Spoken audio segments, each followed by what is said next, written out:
ശ്വാസനായകൻ യേശുവിൻ ശബ്ദം നിന്നെ വിളിച്ചിടുന്നു.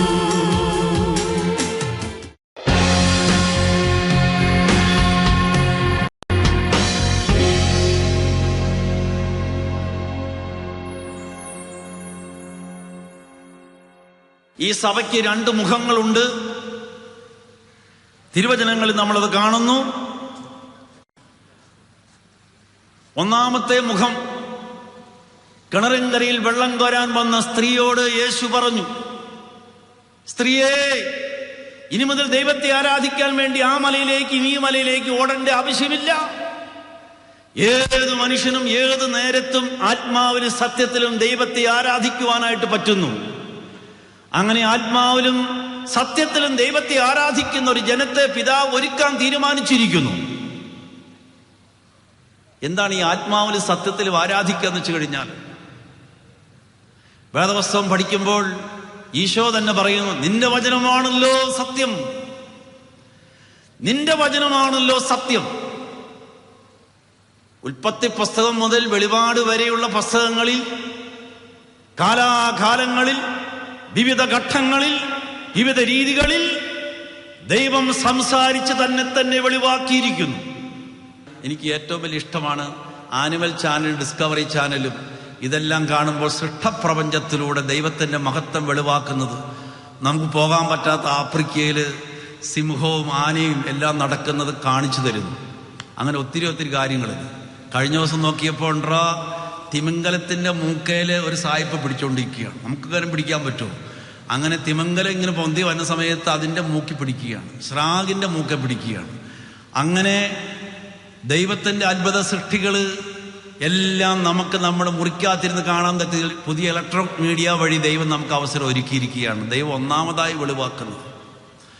രണ്ടാമതായി ദൈവം വെളിവാക്കുന്നത് ഉൽപ്പത്തി പുസ്തകം മുതൽ വെളിപാട് വരെ തിരുലിഖിതങ്ങളിൽ തന്നെ ദൈവം നൂറ്റാണ്ടുകളിടയിൽ സംസാരിച്ച് തന്നെ വെളിവാക്കിയിരിക്കുന്നു. ഷീലായിൽ വെച്ച് സാമുവേൽ പ്രവാചകൻ കുഞ്ഞായിരുന്നപ്പോൾ സംസാരിച്ച കർത്താവ് വീണ്ടും അതേ സ്ഥലത്ത് വെച്ച് അവനോട് സംസാരിച്ച് തന്നെ വെളിവാക്കി എന്നാണ് പറഞ്ഞിരിക്കുന്നത്. അതുകൊണ്ട് ദൈവം തന്നെ വെളിവാക്കി തരുന്ന ഒരവസരമാണ് ദൈവം സംസാരിക്കുന്ന സമയം. അങ്ങനെ 73 പുസ്തകത്തിന്റെ ഉള്ളിൽ ഇതാ സർവശക്തനായ ദൈവം താൻ എങ്ങനെയുള്ളവനാണെന്ന് തിരുലിഖിതങ്ങളുടെ ഏടുകളിലൂടെ നമുക്ക് വെളിവാക്കി തന്നിരിക്കുന്നു. അതുകൊണ്ട് ആരെങ്കിലും ദൈവത്തെ അറിയാൻ ആഗ്രഹിക്കുന്നുണ്ടെങ്കിൽ ക്ഷമാപൂർവം തിരുവചനങ്ങൾ മറിച്ച് അത് വായിച്ച് പഠിച്ച് അടിവരയിട്ട് ആ വചനങ്ങളെല്ലാം ഹൃദയത്തിൽ ഒതുക്കുകയാണെങ്കിൽ ഇതാ സത്യത്തിൽ ദൈവത്തെ ആരാധിക്കുവാൻ. ആരെങ്കിലും ദൈവത്തെ പറ്റി അറിയാൻ ആഗ്രഹിക്കുന്നുണ്ടെങ്കിൽ ആദ്യം വായിക്കേണ്ടത് ഉൽപ്പത്തി പുസ്തകമാണ്. പച്ചയായ നൊമ്പരങ്ങൾ നടുവിൽ ഓരോ മനുഷ്യർക്കും തന്നെ വെളിവാക്കിയ ദൈവം അവിടെ കാണുവാനായിട്ട് പറ്റും. ഉൽപ്പത്തി 39 അധ്യായത്തിൽ പൂർവ്വ യോസേഫ് ജയിലിൽ കിടന്ന നേരത്ത് ജയിലധികാരിയുടെ അനുഭാവം കിട്ടുവാൻ കർത്താവ് ഇടവരുത്തി എന്നാണ് പറഞ്ഞിരിക്കുന്നത്. ജയിലധികാരിക്ക് ജോസഫ് ഒരു കൈക്കൂലിയും കൊടുത്തതായിട്ട് കാണുന്നില്ല. പക്ഷെ ബൈബിളിൽ ഒരു വചനം പറയുന്നുണ്ട്, ജോസഫിന്റെ കൂടെ ദൈവമുണ്ടായിരുന്നു, അതുകൊണ്ട് ജയിലധികാരിയുടെ അനുഭാവം കിട്ടുവാൻ കർത്താവ് ഇടവരുത്തി. അങ്ങനെ ജയിലധികാരിയുടെ അനുഭാവം കിട്ടുവാനായിട്ട് കർത്താവ് ഇടവരുത്തി. ഈ ഭൂമിയിൽ ഏതു മനുഷ്യന്റെയും അനുഭാവം കിട്ടുവാൻ കർത്താവിന് ഇടവരുത്താൻ പറ്റും. പാലക്കാട് കോട്ട മൈതാനിയിൽ ഞങ്ങളിങ്ങനെ കൺവെൻഷൻ നടത്തുകയായിരുന്നു. ആ കൺവെൻഷന്റെ അവസാന ദിവസം അനുഗ്രഹം കിട്ടിയവർ സ്റ്റേജിൽ വന്ന് സാക്ഷ്യപ്പെടുത്താൻ പറഞ്ഞപ്പോൾ ഏതോ ഒരു സ്ത്രീ, ചെറുപ്പക്കാരിയാണ്, 10-35 വയസ്സേ ഉള്ളൂ, അവൾ സ്റ്റേജിൽ വന്ന് മൈക്കിലൂടെ ഒരു സാക്ഷ്യം പറഞ്ഞു. എൻ്റെ അടുത്തുള്ള വീട്ടുകാർ പോന്നപ്പോൾ ഞാനും കൂട്ടത്തിൽ പോന്നു. എനിക്കൊരു വലിയ ദുഃഖമുണ്ടായിരുന്നു. എൻ്റെ കെട്ടിയോൻ എന്നോട് ഭയങ്കരമായ വെറുപ്പായിരുന്നു. എന്നെ കണ്ടു കഴിഞ്ഞാൽ അയാൾക്ക് കലി തൊള്ളുമായിരുന്നു. ഞാനിവിടെ വന്ന് ഈ പ്രാർത്ഥനയെല്ലാം കൂടിക്കഴിഞ്ഞ് ഇന്നലെ മുതൽ എന്നോട് കെട്ടിയവന് സ്നേഹം തോന്നി. എന്നെ കാണുമ്പോൾ ഒരു ചിരി, ഒരു കളിയൊക്കെ തുടങ്ങിയിരിക്കുകയാണ് എന്ന്. അപ്പോൾ ഉൽപ്പത്തി പുസ്തകത്തിലെ ദൈവം ഇതാ പ്രവർത്തിക്കുന്നു. പാലക്കാട് കോട്ട മൈതാനിയിൽ ഒരു പാവപ്പെട്ട സ്ത്രീക്ക് വേണ്ടിയിട്ട് യേശുക്രിസ്തു തന്നെ വെറുത്ത ഭർത്താവ് തന്നെ അനുകൂലിക്കുവാൻ കർത്താവ് ഇടവരുത്തി. അതായിരുന്നു അവളുടെ ഏറ്റവും വലിയ പ്രശ്നം. അതുകൊണ്ട് ആരെങ്കിലും ദൈവത്തെ അറിയാൻ ആഗ്രഹിക്കുന്നുണ്ടെങ്കിൽ, നിനക്ക് എഴുത്തും വായനയും തന്നിട്ടുണ്ട്, കണ്ണും തെളിയുന്നുണ്ട് എങ്കിൽ നീ വേദപുസ്തകം വായിക്കാനായിട്ട് നീ മടിക്കരുത്. അതുകൊണ്ട് നിനക്ക് സ്വന്തമായൊരു ബൈബിൾ ഉണ്ടായിരിക്കണം. പല വീട്ടിലും പൊതുവായിട്ടൊരു ബൈബിൾ ഉണ്ടെന്നാണ് കേട്ടിട്ടുള്ളത്. പക്ഷേ ആത്മീയ വളർച്ച വേണമെങ്കിൽ നിനക്ക് സ്വന്തമായിട്ടൊരു ബൈബിൾ ഉണ്ടായിരിക്കണം. അപ്പൊ അതുകൊണ്ട് ദൈവത്തെ അറിയാനുള്ള ആഗ്രഹമുള്ളതുണ്ടെങ്കിൽ ദൈവത്തെ അറിയേണ്ട രണ്ടാമത്തെ വഴിയാണ് തിരുലിഖിതങ്ങളിലൂടെ, തിരുലിഖിതങ്ങൾ വായിച്ച് പഠിച്ച്. അതുകൊണ്ട് സ്വന്തമായി നിനക്ക് ഷർട്ടുണ്ടെങ്കിൽ സ്വന്തമായൊരു ബൈബിളും വേണം. മൂന്നാമതായിട്ട് ദൈവം തന്നെ തന്നെ വെളിവാക്കി തരുന്നത് തന്റെ പരിശുദ്ധാത്മാവിനെ നമ്മുടെ ഉള്ളിലേക്ക് അയച്ചുകൊണ്ടാണ്. 2 കൊറിന്തോസിൽ എഴുതിയ 1-ാം ലേഖനത്തില് നമ്മൾ വായിക്കുന്നുണ്ട്, സ്വർഗത്തിലേക്ക് എന്നെ ദൈവം കൊണ്ടുപോകും എന്ന് ഉറപ്പായിക്കൊണ്ട്. 2 കൊറിന്തോസ് 1:22 അവിടുന്ന് നമ്മിൽ തന്റെ മുദ്ര പതിക്കുകയും അച്ചാരമായിട്ട് തന്റെ ആത്മാവിനെ നമ്മുടെ ഹൃദയത്തിലേക്ക് പകരുകയും ചെയ്തിരിക്കുന്നു. ദൈവത്തിന്റെ ആത്മാവിനെ നമ്മുടെ ആത്മാവിലേക്ക് ഒഴുക്കിക്കൊണ്ട് ഒരച്ചാരം ദൈവം നൽകിയിരിക്കുകയാണ്. അങ്ങനെ ആരുടെ എല്ലാം ഉള്ളിൽ ദൈവത്തിന്റെ ആത്മാവുണ്ടോ അവൻ മരിച്ചാലും അത് മരണമല്ല, അവനെ ഞാൻ നിത്യസ്വർഗത്തിലേക്ക് കൊണ്ടുപോകും. അതുകൊണ്ട് യേശു സഭയെ സ്ഥാപിച്ചതിന്റെ ഉദ്ദേശം, കിണറിൻകരയിൽ വെള്ളം കോരാമെന്ന സ്ത്രീയോട് പറഞ്ഞു, എന്റെ പിതാവ് ആത്മാവിലും സത്യത്തിലും ദൈവത്തെ ആരാധിക്കുന്ന ഒരു ജനത്തെയാണ് തേടിക്കൊണ്ടിരിക്കുന്നത്. അതുകൊണ്ട് ആത്മാവാൽ നിറഞ്ഞ് തിരുവചനത്തിലൂടെ തന്നെ തന്നെ വെളിവാക്കി നൽകിയിരിക്കുന്ന ദൈവത്തെ ആരാധിക്കുന്ന ഒരു ജനം. എവിടെയാണ് ആ ജനം? ആ ജനത്തെ നമ്മൾ കാണുന്നത് വിശുദ്ധ കുർബാനിൽ അൾത്താരയുടെ മുമ്പിലാണ്. വിശുദ്ധ കുർബാനിൽ അൾത്താരയുടെ മുമ്പിലാണ് യേശു പറഞ്ഞ ആത്മാവിലും സത്യത്തിലുമുള്ള ആരാധന നടക്കുന്നത്. അതുകൊണ്ട് സഭയ്ക്ക് 2 മുഖമാണുള്ളത്. ഒന്ന് ഭൂമിയിലെ നമ്മളിപ്പോൾ കാണുന്ന ഈ മുഖം, മറ്റൊന്നൊരു സ്വർഗീയ മുഖം. ആ സ്വർഗീയ മുഖത്തെപ്പറ്റി ഹെബ്രായർക്ക് എഴുതിയ ലേഖനത്തിൽ 12-ാം അധ്യായത്തിൽ നമ്മൾ വായിക്കുന്നത് ഇങ്ങനെയാണ്: സിയോൻ മലയിലേക്കും ജീവിക്കുന്ന ദൈവത്തിന്റെ നഗരമായ സ്വർഗീയ ജെറൂസലേമിലേക്കും അസംഖ്യം ദൂതന്മാരുടെ സമൂഹത്തിലേക്കുമാണ് നിങ്ങൾ വന്നിരിക്കുന്നത്. സ്വർഗത്തിൽ പേരെഴുതപ്പെട്ടിരിക്കുന്ന ആദിജാതരുടെ സമൂഹത്തിലേക്കും സഭയിലേക്കും എല്ലാവരുടെയും ദൈവമായ ന്യായാധിപന്റെ മുമ്പിലേക്കും പരിപൂർണരാക്കപ്പെട്ട നീതിമാന്മാരുടെ ആത്മാക്കളുടെ അടുത്തേക്കും പുതിയ ഉടമ്പടിയുടെ മധ്യസ്ഥരായ യേശുവിന്റെ സവിധത്തിലേക്കും ആബേലിന്റെ രക്തത്തെക്കാൾ ശ്രേഷ്ഠമായ വാഗ്ദാനം ചെയ്യുന്ന തളിക്കപ്പെട്ട രക്തത്തിലേക്കുമാണ് നിങ്ങൾ വന്നിരിക്കുന്നത്. അപ്പം അതുകൊണ്ട് ഒരു അദൃശ്യ സഭയെപ്പറ്റി, ഇൻവിസിബിൾ ചർച്ചിനെ പറ്റി തിരുലിഖിതങ്ങൾ നമ്മൾ കാണുന്നുണ്ട്. അപ്പോൾ യെശയ്യാ പ്രവാചകന്റെ പുസ്തകത്തില് 6-ാം അധ്യായത്തിൽ 6-ാം വാക്യത്തില് യെശയ്യാ നോക്കിക്കഴിഞ്ഞപ്പോൾ ഇതാ സ്വർഗസിംഹാസനം, സ്വർഗത്തിലൊരു ദൈവം, അനേക ദൂതന്മാർ പരിശുദ്ധൻ പരിശുദ്ധൻ എന്ന് പാടി സ്തുതിക്കുന്നു. പെട്ടെന്ന് പാപിയായ അശുദ്ധനായ യെശയ്യായുടെ മുമ്പിൽ പരിശുദ്ധി വെളിവാക്കപ്പെട്ട് കഴിഞ്ഞപ്പോൾ യെശയ്യാ തന്റെ അശുദ്ധി ഓർത്ത് കരയണ നേരത്ത്, അയ്യോ ഞാൻ ദുർഭകനായ മനുഷ്യനെന്ന് പറഞ്ഞ് കരയണ നേരത്ത് ഇതാ സ്വർഗത്തിലെ ബലിവേദികയിൽ നിന്ന് ഒരു ദൂതൻ ഒരു കൊടിൽ കൊണ്ട് ഒരു അഗ്നിക്കഷ്ണമെടുത്ത് പറന്ന് പറന്ന് പറന്ന് യെശയ്യായുടെ പക്കൽ വന്ന് അവന്റെ അധരത്തിലേക്ക് തീക്കനൽ തൊടുവിച്ച ശേഷം പറഞ്ഞു, ഇതാ നിന്റെ പാപം ക്ഷമിക്കപ്പെട്ടിരിക്കുന്നു, മാലിന്യവും നീക്കിയിരിക്കുന്നു. സ്വർഗത്തിലൊരു ബലിവേദികയിൽ നിന്ന് കനലുമായി ദൂതൻ പറന്നു വന്ന കാര്യമാണ് തിരുലിഖിതങ്ങളിൽ എഴുതിയിരിക്കുന്നത്. വെളിപാടിന്റെ പുസ്തകം 8-ാം അധ്യായത്തിലും ഇതേ കാര്യം തന്നെ നമ്മൾ വായിക്കുന്നു.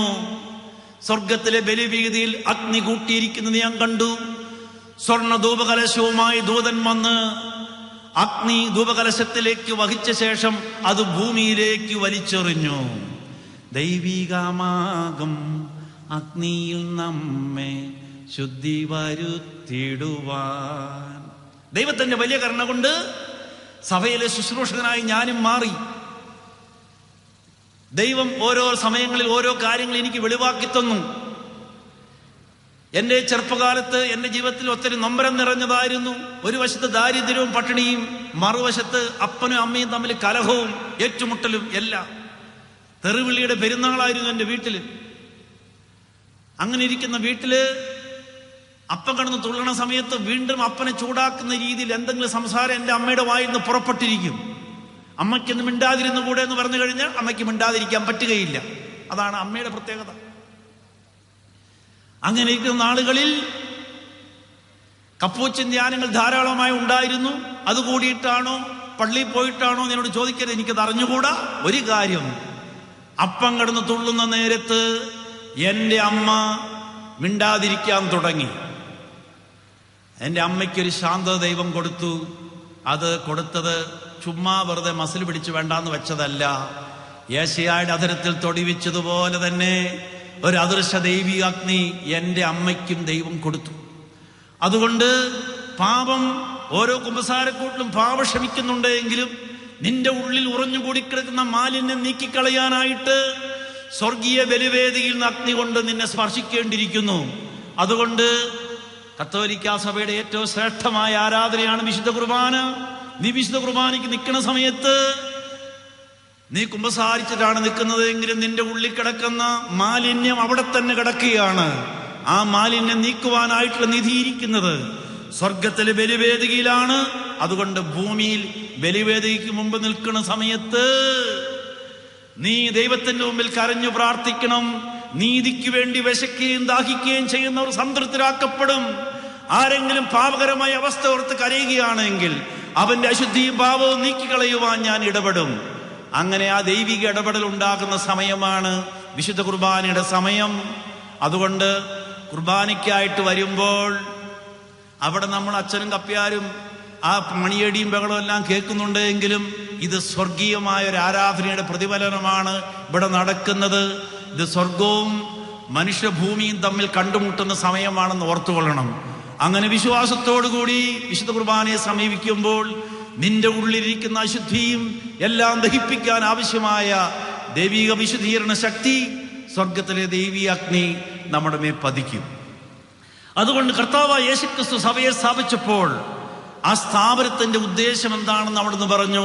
ആത്മാവിലും സത്യത്തിലും ദൈവത്തെ ആരാധിക്കുന്ന ഒരു ജനത്തെയാണ് എൻ്റെ പിതാവ് തേടിക്കൊണ്ടിരിക്കുന്നത്. ഈ ഭൂമുഖത്തൊരിക്കലും നമുക്കൊരു നീണ്ട ജീവിതമില്ല. സങ്കീർത്തന പുസ്തകം 90-ാം അധ്യായം 10-12 വാക്യങ്ങളിൽ പറയുന്നു, ഏറിയാൽ 70 വർഷം അല്ലെങ്കിൽ 80 വർഷം. 80 കഴിയുമ്പോഴത്തേക്കും നമ്മളെ എല്ലാം കോലം തിരിഞ്ഞ് ആള് തന്നെയാണ് ഈ ആളെന്ന് സംശയം വരും. അതുപോലെ ആയി പോവുകയാണ്. 40 കഴിയുമ്പോഴത്തേക്കും തന്നെ കോലം തിരിഞ്ഞു തുടങ്ങും. അതുകൊണ്ട് 40 വരെ ശരി ജീവിതമുള്ളൂ. അത് കഴിഞ്ഞ് കോലം തിരിഞ്ഞ ജീവിതമാണ് നമ്മുടെ എല്ലാവരുടെയും. അപ്പം അതുകൊണ്ട് ഈ ഭൂമിയിൽ നമുക്ക് നീണ്ട ജീവിതമില്ല. ഈ ഭൂമിയിൽ നമ്മുടെ മരണ ദിവസം ഒരു ജനന ദിവസമാണ്. മരണ ദിവസം എന്ന് പറയുന്നത് നിത്യതയിലേക്കുള്ള ജനിക്കുന്ന സമയമാണ്. അതുകൊണ്ട് സഭയിൽ പഴയ നിയമത്തിൽ യേശു പറഞ്ഞു, മരുഭൂമിയിൽ സപ്പദംശനമേറ്റ് കഴിഞ്ഞപ്പോൾ ആളുകൾ പിടഞ്ഞു വീണപ്പോൾ മരുഭൂമിയിൽ ഒരു പിത്തള സർപ്പത്തെ ഉയർത്തിവെച്ചു. അതുപോലെ ഞാനും ഉയർത്തപ്പെടേണ്ടിയിരിക്കുന്നു എന്ന് കർത്താവ് പറഞ്ഞു. അതുപോലെ തന്നെ മേരീബ ജലാശയത്തിൽ വെള്ളം കൈപ്പേറിയ തീർന്നപ്പോൾ അതിന്റെ ഉള്ളിലേക്ക് ഒരു മരക്കഷണം മോശ വലിച്ചെറിഞ്ഞു. ആ വെള്ളം മധുരമുള്ളതായി തീർന്നു.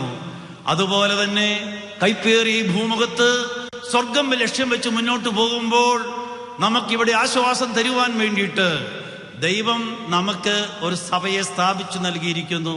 ആ സഭയിൽ ഒരംഗമാകുവാൻ ദൈവം എന്നെയും അനുവദിച്ചിരിക്കുന്നു. കൊച്ചേർപ്പത്തിലെ മാമുസ മുങ്ങി എന്നെ ബലമായി കയ്യെ പിടിച്ച് വഴങ്ങാത്ത കൈകൊണ്ട് കുരിശു വരപ്പിച്ച് പതുക്കെ പതുക്കെ വളർത്തിയെടുത്ത എൻ്റെ മാതാപിതാക്കന്മാര് അവർക്ക് അറിവിൽ ചെയ്യാവുന്നതെല്ലാം ചെയ്തു. വേദപാഠ അധ്യാപകർ അവർ ചെയ്തു. പക്ഷേ സ്വർഗത്തിലെ പിതാവ് പരിശുദ്ധാത്മാവിനെ അയച്ച് യേശുക്രിസ്തു ദൈവമാണെന്ന് എനിക്ക് വെളിവാക്കി തന്നു. ചരിത്രത്തിൽ ആദ്യമായി 7ാം ക്ലാസ്സിൽ പഠിക്കുമ്പോൾ ഞാൻ നേരിട്ട് ഈശോയോട് പ്രാർത്ഥിക്കുവാൻ തുടങ്ങി. എൻ്റെ പ്രാർത്ഥനയ്ക്ക് ഓരോ ഉത്തരം കിട്ടുവാനായിട്ട് തുടങ്ങി. അങ്ങനെ ഞാൻ പ്രാർത്ഥിച്ച പ്രാർത്ഥനയ്ക്ക് ഉത്തരം കിട്ടിയപ്പോഴാണ് സത്യത്തിൽ യേശുക്രിസ്തു ദൈവമാണ് എന്ന് എനിക്ക് ബോധ്യമായത്.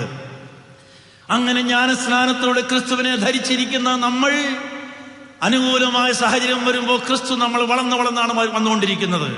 അതുകൊണ്ട് ജ്ഞാനസ്നാനം മുക്കിയ ശേഷം നമുക്കറിയാം, കർഷകൻ വിത്തെറിഞ്ഞു കഴിഞ്ഞാൽ വെള്ളം വരുമ്പോൾ, മഞ്ഞടിക്കുമ്പോൾ, അനുകൂലമായ സാഹചര്യം ഉണ്ടാവുമ്പോൾ വിത്ത് വളരുന്നത് പോലെ തന്നെ ഒരു ശിശുവിന് ജ്ഞാനസ്നാനം കൊടുത്തു കഴിഞ്ഞാൽ, ക്രിസ്തു ആ കുഞ്ഞിൽ നടപ്പെട്ടു കഴിഞ്ഞാൽ, അനുകൂലമായ സാഹചര്യം വരുമ്പോൾ, ദൈവവചനത്തിൽ വളർത്തുമ്പോൾ ആ കുഞ്ഞിലുള്ള വിശ്വാസവും വളർന്ന് ആ വ്യക്തി പടിപടിയായി വിശുദ്ധിയിലേക്ക് വളരുന്നു. അങ്ങനെ നമ്മളെ വിശുദ്ധിയിൽ വളർത്തുവാനായിട്ട് ദൈവം നമ്മെ സഭയിൽ അംഗമാക്കിയിരിക്കുകയാണ്. പൗലോസ് അപ്പോസ്തലൻ ദമാസ്കസിലെ ഈ കുതിരപ്പുറത്ത് പാഞ്ഞു പോകുന്ന സമയത്ത് സ്വർഗത്തിലെ ദൈവം അവനെ തട്ടിയിട്ട് അവനോട് സംസാരിച്ചു.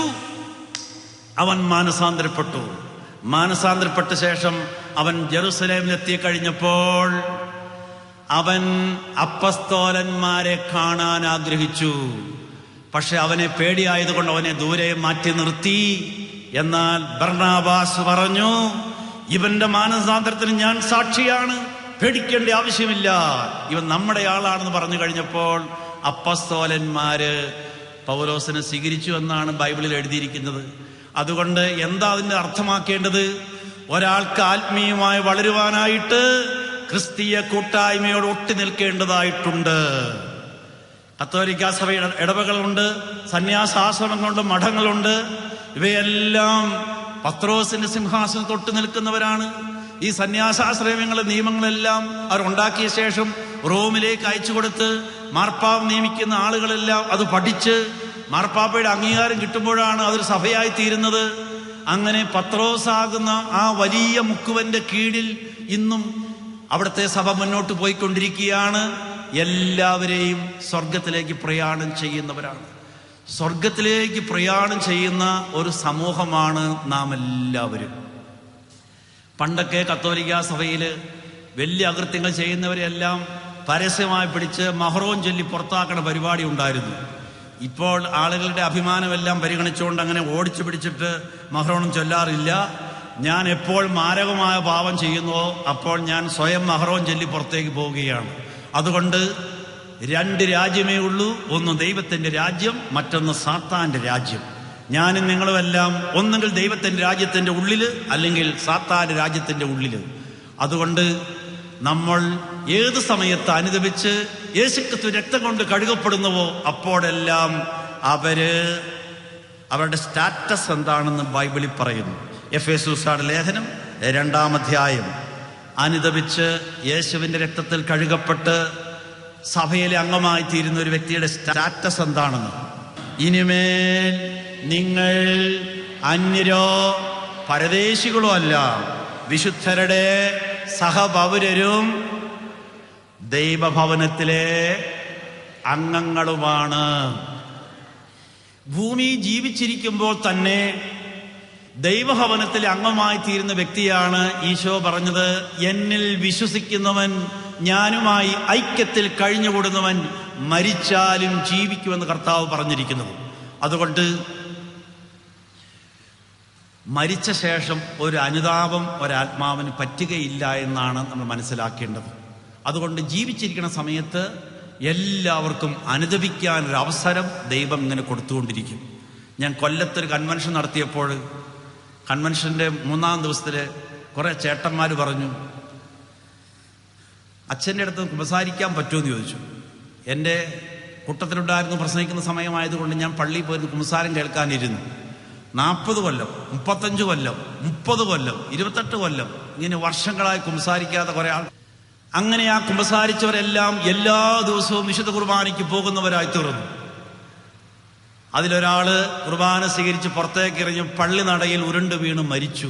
മരിച്ചത് എവിടെയെങ്കിലും ആകട്ടെ, ഇത് കൂടുതൽ ശ്രേഷ്ഠമായ മരണം എന്താണുള്ളത്? റോമർ 8:1 പറഞ്ഞിരിക്കുന്നു, ഇപ്പോൾ, എല്ലാവരും ഏറ്റു പറയുക, ഇപ്പോൾ ക്രിസ്തുവിനോട് ഐക്യപ്പെട്ടിരിക്കുന്നവർക്ക് ശിക്ഷാവിധിയില്ല. ഇപ്പോൾ ക്രിസ്തുവിനോട് ഐക്യപ്പെട്ടിരിക്കുന്നവർക്ക് ശിക്ഷാവിധിയില്ല. അപ്പോൾ വലിയ ദൈവത്തിന്റെ വലിയ കരുണയിൽ എന്നെയും നിങ്ങളെയെല്ലാം സഭയുടെ ഒരു അംഗമായി നിലകൊള്ളുവാൻ ഇടവരുത്തി. ഞാൻ ഉറപ്പുവരുത്തേണ്ടത്, ഓരോ ദിവസം ഉറങ്ങാൻ പോണ നേരത്ത് ഞാൻ ഇന്ന് യേശുക്രിസ്തുവോട് ഐക്യപ്പെട്ടാണ് ഉറങ്ങാൻ പോകുന്നത്. ഈ രാത്രിയിൽ നിന്റെ ആത്മാവിനെ ആവശ്യപ്പെട്ടാൽ നീ കൂട്ടിവെച്ചിരിക്കുന്നതെല്ലാം ആരുടേതായിരിക്കുമെന്ന് ധനവാനായ വിഡ്ഢിയോട് കർത്താവ് ചോദിച്ചു. അങ്ങനെ ഞാൻ എന്നോട് തന്നെ ചോദിക്കണം, ഇന്ന് രാത്രി ഞാൻ ഉറങ്ങാനും പോകുമ്പോൾ ഞാൻ ദൈവകൃപയിലാണോ എന്ന്. അല്ല എങ്കിൽ മാരകമായ പാപത്തിൽ ഉറങ്ങാൻ പോയി കഴിഞ്ഞാൽ, ആ രാത്രി എൻ്റെ ഹൃദയം നിന്നുപോയി കഴിഞ്ഞാൽ എൻ്റെ ആത്മാവ് എവിടെയാണ് അടക്കപ്പെടുന്നത്? ഞാൻ നരകത്തിൽ അടക്കപ്പെടും. കാരണം യേശുക്രിസ്തു ബൈബിളിൽ ഒരിക്കലും തമാശ പറഞ്ഞിട്ടില്ല, സത്യമേ പറഞ്ഞിട്ടുള്ളൂ.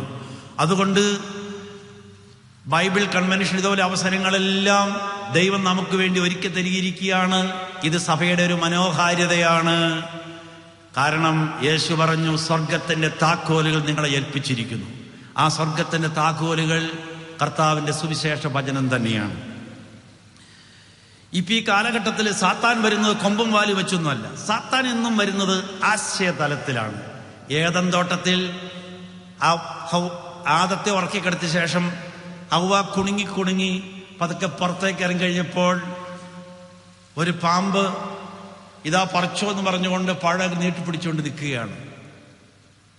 അപ്പോൾ കുറച്ച് കഴിഞ്ഞപ്പോൾ പാമ്പ് സംസാരിക്കാനായിട്ട് തുടങ്ങി. അങ്ങനെ പാമ്പും ആ തള്ളയും കൂടെ സംസാരിച്ച് അവസാനം പറഞ്ഞ് തള്ളേനെ വീഴ്ച്ചു. ആശയതലത്തിലാണ് സാത്താൻ എപ്പോഴും ഇന്നും എന്നും പ്രവർത്തിച്ചുകൊണ്ടിരിക്കുന്ന കാര്യം ഓർക്കണം. അതുകൊണ്ട് ആശയതലത്തിൽ സാത്താൻ സംസാരിക്കുന്നത് കൊണ്ട് തെറ്റായ ആശയങ്ങളുടെ പ്രചരണം എപ്പോഴും ഇങ്ങനെ നടന്നുകൊണ്ടിരിക്കും. സഭയുടെ ആദ്യ കാലഘട്ടത്തിൽ മുതൽ പത്രോസ് അപ്പസ്തോലനും പൗലോസുമുള്ള കാലഘട്ടത്തിൽ പോലും തെറ്റായ ആശയങ്ങൾ എന്തോരം പേരാണ് പ്രചരിപ്പിച്ചിരിക്കുന്നത്. അങ്ങനെ ഏത് കാലഘട്ടത്തിലും കത്തോലിക്കാ സഭ തെറ്റായ ആശയങ്ങൾ പ്രചരിപ്പിക്കുന്നതിനെ പാഷണ്ഡത എന്നാണ് പറഞ്ഞുകൊണ്ടിരിക്കുന്നത്. അങ്ങനെ ഒത്തിരി തെറ്റായ ആശയങ്ങളെല്ലാം പ്രചരിപ്പിച്ച് അതിൻ്റെ നടുവിലൂടെയെല്ലാം പോയി അതിജീവിച്ച് കിട്ടിയിരിക്കുന്നതാണ് കത്തോലിക്കാ സഭയുടെ വിശ്വാസം.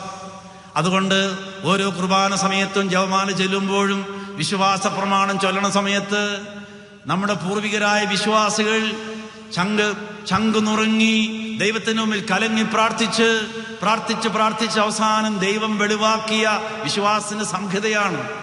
അതുകൊണ്ട് പൗലോസ് അപ്പസ്തോലൻ പറയുകയാണ്, ഞങ്ങൾ പ്രസംഗിച്ച സുവിശേഷത്തിന് വിരുദ്ധമായി സ്വർഗത്തിൽ നിന്ന് മാലാഖ വന്നുപോലും പ്രസംഗിച്ചാലും അവൻ ശപിക്കപ്പെട്ടവനായിരിക്കട്ടെ. സഹോദരരെ, ഞാൻ പ്രസംഗിക്കുന്ന സുവിശേഷം മാനുഷികമല്ല. മനുഷ്യരാരും എന്നെ അത് പഠിപ്പിച്ചില്ല. എല്ലാം വെളിപാട് വഴിയാണ് എനിക്ക് കിട്ടിയത്. കർത്താവിൽ നിന്ന് എനിക്ക് ലഭിച്ചതും ഞാൻ നിങ്ങളെ ഭരവേൽപ്പിച്ചതുമായ കാര്യം ഇതാണ്. അതുകൊണ്ട് എല്ലാം വെളിപാട് വഴി കിട്ടിയിട്ടുള്ള കാര്യമായതുകൊണ്ട് സ്വർഗത്തിൽ നിന്ന് മാലാഖ വന്ന് പറഞ്ഞാലും നിങ്ങൾ അവനെ കേൾക്കരുത് എന്ന് പറഞ്ഞിരിക്കുകയാണ്. തെറ്റായ ആശയപ്രചരണത്തിലൂടെ ആളുകളെ വഴിതെറ്റിച്ച് കൊണ്ടുപോകുന്ന സാത്താൻ ഇറങ്ങിയിരിക്കുകയാണ്. അതുകൊണ്ട് ദൈവം ഈ ബൈബിള് കത്തോലിക്കാ സഭ വഴിയായിട്ട് നമുക്ക് നൽകിയിരിക്കുന്നത്. കത്തോലിക്കാ സഭയാണ് 73 പുസ്തകങ്ങളും ദൈവനിവേശിതമാണെന്ന് പറഞ്ഞുകൊണ്ട് ഇത് വേദപുസ്തകമാക്കി നമുക്ക് നൽകിയിരിക്കുന്നത്. ഇതിൻ്റെ അകത്ത് 7 പുസ്തകം കീറിക്കളഞ്ഞ ശേഷം പ്രൊട്ടസ്റ്റന്റുകാർ ഓടിപ്പോയി. അങ്ങനെ തോന്നുമ്പോൾ ഓരോന്നും കീറിക്കളയാനും തോന്നുമ്പോൾ തിരിക്കാനും മറിക്കാനും നമുക്ക് ആർക്കും അവകാശമില്ല. ഒരു മെത്രാന് പോലും അവകാശമില്ല, ഒരു വൈദികന് പോലും അവകാശമില്ല. ഇത് സഭയുടെ മൊത്തത്തിലുള്ള സ്വത്താണ്. അതുകൊണ്ട് ഒന്നാമതായിട്ട് നമ്മൾ ഓർക്കണം, പത്രോസിനെ ഈശോ മിശിഹാ സഭയുടെ തലവനായി നിയമിച്ചെങ്കിൽ ആ പത്രോസ് ഒരുപാട് ലേഖനമൊന്നും എഴുതി കൂട്ടിയിട്ടൊന്നുമില്ല. ആള് മുക്കുവനായതുകൊണ്ട് ഒരുപാടൊന്നും എഴുതിയില്ല. എഴുതിയത് അത്യാവശ്യമുള്ളതെല്ലാം എഴുതിയിട്ടുണ്ട്. അത്യാവശ്യം എഴുതിയ കൂട്ടത്തില് ഇങ്ങനെ ബൈബിൾ എടുത്ത് ഓരോരുത്തരും തോന്നിയതുപോലെ തിരിച്ചു മറിക്കുമെന്ന് അറിയാവുള്ളത് കൊണ്ട് ഒരു പ്രത്യേക കാര്യം ഓർമ്മപ്പെടുത്തിയിരിക്കുകയാണ്. നിങ്ങൾ വേണമെങ്കിൽ എൻ്റെ കൂടെ ആവർത്തിച്ചോളുക. 2 പത്രോസ് 1:20. എല്ലാവരും ഏറ്റുപറയുക. ആദ്യം നിങ്ങളിത് മനസ്സിലാക്കുവിൻ.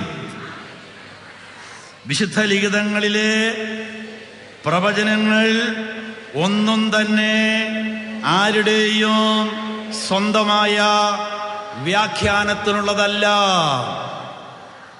അതുകൊണ്ട് ഇത് ദൈവത്തിൻ്റെ സഭയാണ് ഈ തിരുലിഖിതങ്ങൾ ഔദ്യോഗികമായി വ്യാഖ്യാനിക്കാനായിട്ട് അധികാരപ്പെടുത്തിയിരിക്കുന്നത്. ഇത് സഭയാണ് ഈ ബൈബിൾ നമുക്ക് നൽകിയിരിക്കുന്നത്.